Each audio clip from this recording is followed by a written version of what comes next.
Welcome to This Explainer. Today, we're looking at two pieces of information you probably hand out almost every single day, your email address and your phone number. We usually just treat these as basic contact info, right? Just a way for friends to reach us or, to sign up for a newsletter. But in today's digital landscape, they're not just contact points anymore. They are literally the master keys to your entire digital identity. Okay, let's dive into this. I really want you to challenge yourself for a second here. How much is your phone number really worth? Or your primary email address? Think about it. We give them out to retail stores for a quick 10% discount. We type them into random web forms without a second thought. But to cybercriminals? These basic digits and characters are worth their weight in gold.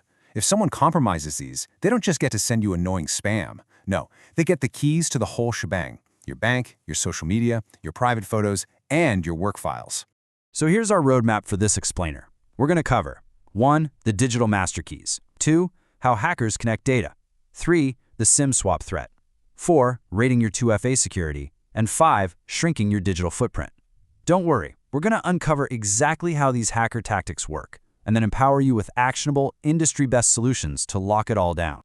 Section 1. The digital master keys. Why your basic info is an absolute gold mine. Let's think about how a single, seemingly harmless data point connects to virtually every platform you use. Think about how many apps ask for your email or phone number as a backup. Almost all of them, right? Well, this creates a massive single point of failure. Attackers know they don't actually need to hack your bank directly. They don't need to hack your healthcare portal. If they can just gain control of your email address or your phone number, they can simply click Forgot Password on all those other sites. The reset link goes straight to them. Boom. One compromised data point suddenly unlocks your entire digital life. Section 2. How hackers connect data. These are the puzzle pieces of your digital life. Now, what's really interesting about this slide is how it reframes the whole threat. It's all about OSINT, or open source intelligence. Hackers aren't sitting in a dark, smoky room guessing your passwords anymore. Instead, they're simply collecting data you've already left out in public. They use totally legitimate tools like Google, Truecaller, and reverse image searches to build a comprehensive, highly detailed digital profile of you. And they do it without ever breaking a sweat. Let's walk through exactly how this attack chain happens, step by step. Step 1. A hacker runs your email through a data breach search engine, like I Been Pwned, and finds your old passwords and usernames. Step 2. They take your profile picture and do a reverse image search on sites like Yandex or Google to track down all your other hidden profiles. Step 3.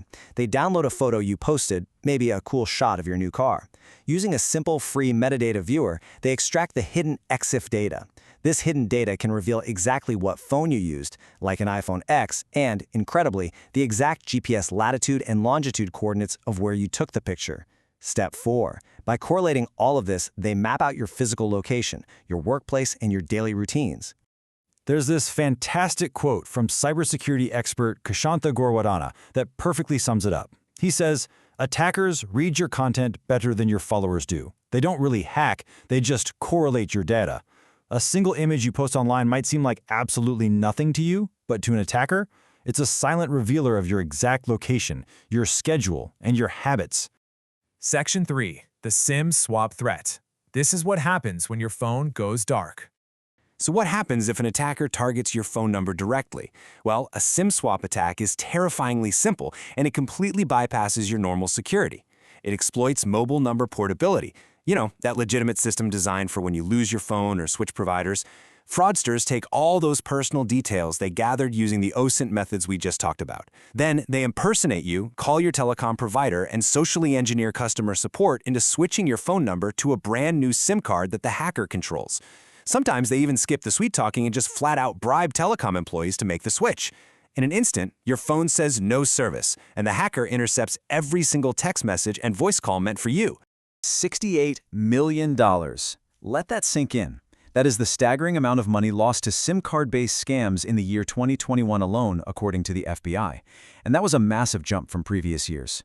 When a hacker controls your phone number, they intercept your text message security codes, which allows them to bypass your security entirely and drain financial accounts almost instantly. And this brilliantly illustrates that absolutely no one is immune. Back in 2018, digital currency investor Michael Turpin lost $23.8 million to a ring of hackers led by a 15-year-old, which honestly should make us all seriously question what we were doing with our free time in high school. In 2019, even the CEO of Twitter, Jack Dorsey, had his account hijacked via a SIM swap. Fast forward to 2024, and security firms are tracking scammers who are openly offering $300 cryptocurrency bribes to telecom workers just to process these fraudulent SIM swaps. The threat is incredibly real, guys. Section 4. Rating your 2FA security. Because not all locks are created equal. But listen, you are definitely not powerless here. Let's look at the hierarchy of two-factor authentication. Down at the very bottom, we have SMS text messaging. As we just learned, SMS is highly vulnerable to SIM swapping and should really be your absolute last resort. Moving up, we have authenticator apps like Google Authenticator. These are much better, but a sophisticated phishing website can still trick you into handing over that 6-digit code. Then we have push notifications with number matching. These are highly secure and great for everyday use. But the absolute gold standard, hardware security keys and passkeys. These use advanced cryptography tied specifically to your physical device. They are fully immune to SIM swaps, completely phishing resistant, and practically impossible for attackers to bypass remotely. Now let's compare a vulnerable setup with a secure one. A vulnerable digital life relies heavily on convenience. You're reusing the same usernames everywhere. You're letting text messages guard your bank account. And you're leaving your social media and photos completely public with all that hidden metadata attached. We want to move you over to the secure setup. This means using a password manager to generate unique passwords, locking your accounts down with FIDO2 passkeys or hardware keys, strictly limiting your social media visibility, and actually stripping that EXIF data out of your photos before you upload them. Section 5. Shrinking your digital footprint. It's time to start deleting the trail. Remember, you cannot be hacked through an account that just doesn't exist anymore. Cybersecurity analyst Sarah Chen offers this really fantastic analogy. Think of your digital footprint like an old filing cabinet. When you finally audit it, you will find things you wish were shredded long ago. Do the shredding. It is time to roll up our sleeves and clean out that digital cabinet. So, the crucial point is taking action right now.